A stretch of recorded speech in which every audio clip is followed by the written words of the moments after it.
Սիրելի հայրենակիցներ, ազգային ժողովի նիստերը արծած հետևող քաղաքացիներ։ Այսօր ես չեմ խոսելու ազգային ժողովի նախագահի թեկնածուի անձի եւ ազգային ժողովի նախագահի ընտրության մասին։ Խոշոր հաշվով որևէ նշանակություն չունի, թե գործող ռեժիմի որ ներկայացուցիչը կլինի ազգային ժողովի խոսնակ, ովքեր կնստեն այս վերևի աթոռներում, որտեղ բոլորը իրականացնելու են այն քաղաքական գիծը, որ այս ընթացքում իրականացրել են։ Հետևաբար ազգային ժողովի անդրանիկ նիստում այս ամբիոնից ես խոսելու եմ մեր անելիքների, Հայաստանի Հանրապետության առջև կանգնած մարտահրավերների մասին եւ ամենակարևորը խոսելու եմ Հայաստանի Հանրապետության քաղաքացիների հետ։ Սիրելի հայրենակից, մենք տարիներ միասին պայքարել ենք։ Այս ամբիոնից բարձրաձայնել ենք ու Հայաստանի Հանրապետության տարբեր հրապարակներից մի շարք կարևոր խնդիրներ։ Խոսել ենք այս իշխանության բնույթի եւ բովանդակության մասին։ Դժբախտաբար մեր բոլոր գնահատականները, մտահոգությունները եւ կանխատեսումները իրականություն են դարձել։ Արցախի հայաթափումից մինչև անվտանգության համակարգի փլուզում։ Բաքվի բանտերում տանջվող հայ գերիներից մինչև Ադրբեջանի նորանոր պահանջներ։ Սոցիալ-տնտեսական հարցերից մինչև խաղամոլության ու թմրամոլության ահագնացող աճ։ Հայ առաքելական Սուրբ եկեղեցու վրա հարձակումից մինչև տասնյակ քաղբանտարկյալներ։ Մենք ամեն ինչ արել ենք, բարձրաձայնել ենք, պայքարել ենք, որ այս կետին չհասնենք։ Ցավոք, հունիսի 7-ին կայացած ընտրությունները այս կորուստների, զիջումների շղթան ընտրություններով չկտրվեց։ Այո, պարոն Ռուբինյան, հունիսի 7-ի ընտրություններին ընդդիմությունը չի հաղթել, եւ դա վատ է, որ չի հաղթել, բայց չի հաղթել նաեւ օրվա իշխանությունը։ Հունիսի 7-ի ընտրությունները Հայաստանի պատմության մեջ ամենախայտառակ ընտրություններից մեկն է եղել։ Վարչական ռեսուրսի աննախադեպ եւ բացահայտ կիրառում, պետական բյուջեի հաշվին սեփական քարոզարշավի ֆինանսավորում, պատերազմի սպառնալիքով Հայաստանի Հանրապետության քաղաքացիների նկատմամբ տերոր, ընդդիմադիր գործիչների ձերբակալություն, կալանավորումներ, նախընտրական շտաբների գործունեության պարալիզացում։ Այս պայմաններում են տեղի ունեցել ընտրությունները։ Եվ ի վերջո,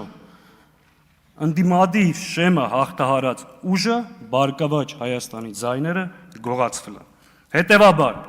այս խորհրդարանը ունի լեգիտիմության լրջագույն խնդիր նաև այս խորհրդարանի ձևավորած կառավարությունը։ Եվ այդ մասին դուք եւս լավ գիտեք։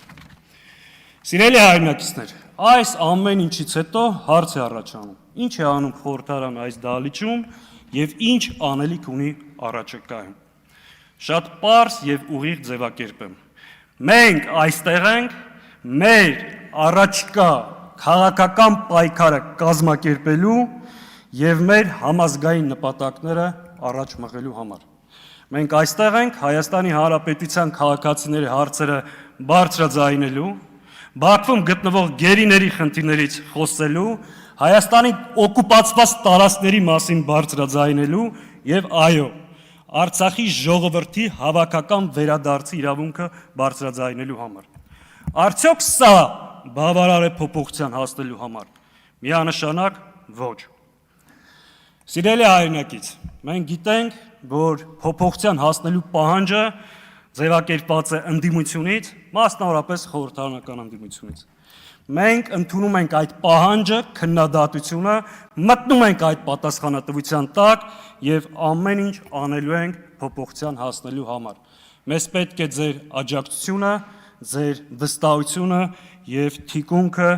որպեսզի գնանք առաջ։ Այս օրերին Հայաստանի Հանրապետության համար համակարգային ընդդիմությունը անհրաժեշտություն է։ Դա նաև դիմադրություն է մեզ պարտադրվող արտաքին եւ ներքին օրակարգերը խափանելու եւ մերժելու համար։ Իսկ ինչ վերաբերվում է ընդդիմության եւ իշխանության տարբերության մասին, պարոն Ռուբինյան, ուզում եմ շատ հստակ լինի, մեր եւ ձեր հակասությունները, առճակատումները չթաքցնեմ, երբեմն ատելությունը անձնական բնույթ չունեն, դա ունի խորը գաղափարական հենք,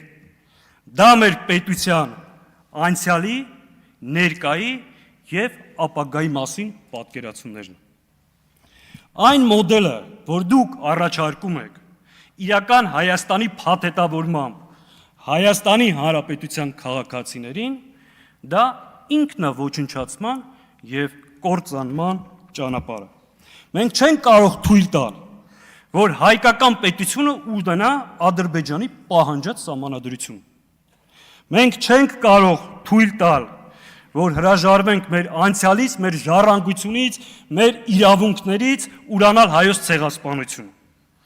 Մենք չենք կարող թույլ տալ, որ Հայաստանի Հանրապետության քաղաքացուն ընտրվելու եւ ընտրելու համար ազատազրկեն, խլեն սեփականությունը։ Ազատ խոսքը Հայաստանում ոչ միայն վտանգված է, այլ գողացված։ Մենք մերժում ենք այս իրականությունը։ Մեր այլընտրանքը անվտանգ եւ մրցունակ Հայաստանն է, բայց էությամբ եւ բնույթով հայկական Հայաստանը, որը ապրում է խաղաղ, բայց միևնույն ժամանակ պատրաստ է պաշտպանելու իրեն, ով չի հրաժարվում իր քաղաքացիների իրավունքներից, իր համազգային նպատակներից, հայոց ցեղասպանության միջազգային ճանաչման պահանջից, ով չի հրաժարվում Արցախում գտնվող հայ գերիներից։ Սիրելի հայրենակից, իսկապես ընդդիմություն իշխանություն այս հակասությունը սովորական կռիվ չէ։ Սա նորից եմ կրկնում, հայկական դիմադրությունը, որը պետք է կարողանանք առաջ տանել։ Ես հավատում եմ հայ ժողովրդի հաղթանակին, հայ ժողովրդի ապագային եւ ամեն ինչ անելու ենք այս ընթացքը կասեցնելու, երկիրը պետական ազգային ուղեգից վերադարձնելու եւ փոփոխության հասնելու համար։ Եվ վերջում, պարոն Ռուբինյան, դաշնակցությունը ձեզ քաղաքացիական պայմանագրին Նիկոլ Փաշինյանին չի մեղադրում Թուրքիայի եւ Ադրբեջանի հետ բանակցությունների համար։ Մենք ձեզ մեղադրում ենք Թուրքիայի եւ Ադրբեջանի պահանջները խոնարհաբար իրականացնելու համար։ Եվ մի բան էլ ասեմ, որ հետո չասեք, չեն ասի։ Լավ իմացեք, դուք մեր ժողովրդի կողմից, ժողովրդի մեծամասնության կողմից չունեք մանդատ երկիրը նոր զիջումներ տանելու։ Դուք չունեք մանդատ անկլավների անվան տակ Տիգրանաշեն հանձնելու։ Դուք չունեք մանդատ սահմանագծման եւ սահմանազատման անվան տակ Հայաստանից նոր տարածքներ հանձնելու։ Դուք ժողովրդի մեծամասնության կողմից չունեք մանդատ Ադրբեջանի պահանջով Հայաստանի սահմանադրությունը փոխելու, անկախության հռչակագրից հրաժարվելու, հայոց ցեղասպանությունը ունենալու համար։ Եվ վերջապես դու ժողովրդի մեծամասնության անունից չունեք մանդատ երկիրը նոր արկածախնդրության տանելու։ Շնորհակալ։